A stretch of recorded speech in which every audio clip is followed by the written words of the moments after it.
Yo, what's up guys? JP back at you once again, bringing you guys another review.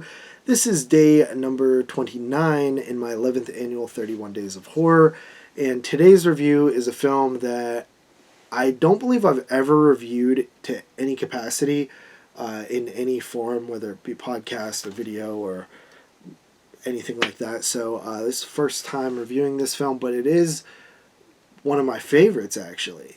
It's one I grew up on, and that is The Gate, 1987. I've always said that The Gate is the perfect gateway horror film because it's PG-13, but it doesn't really hold back. You know, it gets away with a lot for being PG-13. And this film is put out here by the Vestron Video Collector Series, and as you guys know, I just reviewed Parents, so I looked at The Gate and I was like, you know what, I'm just going to watch this too. Because it was still sealed, sitting on the shelf. I actually did watch this earlier this year on an old Monster Vision episode, I believe. So I have watched it once this year, but you know, it's never a bad time to watch The Gate again. So The Gate, it basically follows some kids, and the lead kid here, Glenn, he has a dream where his treehouse in the backyard basically gets struck by lightning and collapses and breaks a little hole into the ground. And when he wakes up, that tree was actually being cut down, and it does break a hole into the ground. And him and his friend Terry stumble across a geode in the hole. But the hole is like very weird right away, you know, it's like making noises and stuff like that. They take the geode back into the house. Meanwhile, his parents, Glenn's parents, are leaving for the weekend, and the sister is in charge, who is, you know, a little bit older than our leads here. And she throws a party. The two boys, Glenn and Terry, they're younger, you know, forced upstairs. They break open the geode, and I believe Glenn cuts his finger and bleeds into the geode, and then they go downstairs. They do this like levitation game, but it actually works. And then his dog dies, and basically the gate is sort of like this portal to hell, and there's demons that are coming out because they accidentally perform some sort of ritual. Because Terry finds this is the ridiculous part of the movie, but it somehow just works in the 80s.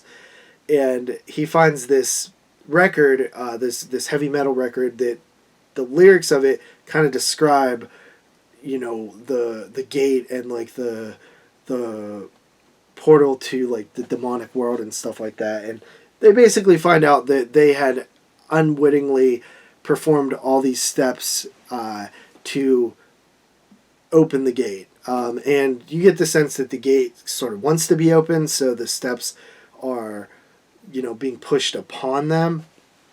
But that's basically the plot, homie. That's the plot to the gate. And the gate is so much fun. So right away, I gotta say, like, the lack of horror films we have where the entire movie is focused on kids is sort of absurd. First of all, anything pre-80s, you didn't really have that. The 70s, the 60s, 50s, you didn't really have kid protagonists. Horror was adults. You had mainly adult horror. Sometimes it involved kids, like The Bad Seed or something like that, but it wasn't specifically the kids being like the protagonist of the film, and the entire movie was set around kids. You didn't get that until much later. You got it a little bit more in the 90s and so on, but it's kind of insane that there's not as many as you would think there are, because they work so well, right? You got stuff like It and The Gate, and you know, nowadays like Stranger Things and Summer of '84 and all those movies. You get a lot more now, but it's surprisingly you didn't get a ton of it until more modern times. And it just blows my mind because it works so well. And The Gate is a prime example of that. I love spending time with these kids.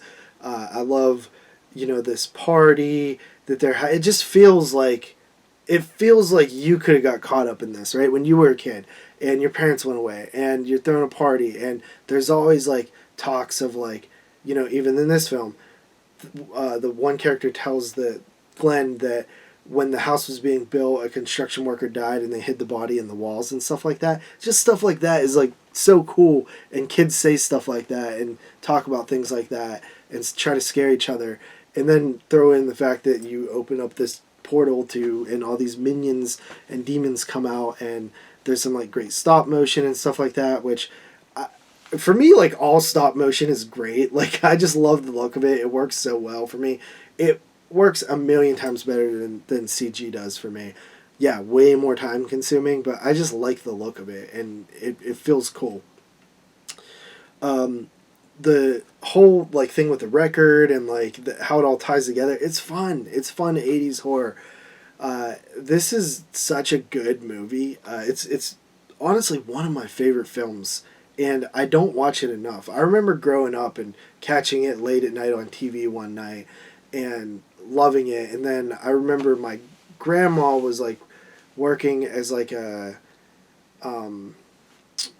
like taking care of an old person, like helping this old couple. She was basically, you know, like would help the husband who was like sort of bedridden and stuff like that. And I used to go with her sometimes. I would just go off into another room and watch TV. And I remember the gate was on one morning when I was there, all like miserable because I didn't feel like being there on the weekend or whatever. But and I watched it and loved it then, and it's just constantly been a staple in my viewing. And then until the last, you know, like decade or so, I'd probably only watched it like twice, which is a real shame because I enjoy it so much. So I'm going to make it a point to watch The Gate more often. But I'm going to go ahead and give The Gate a 8.5 out of 10. It is absolutely like the perfect, easy to watch gateway horror film for kids, for adults. Everybody can enjoy it and like it. It's good stuff, and it's probably like what I loved most about 80s horror, like all encapsulated into The Gate. So 8.5 out of 10, and we'll see you guys tomorrow with another one. Peace.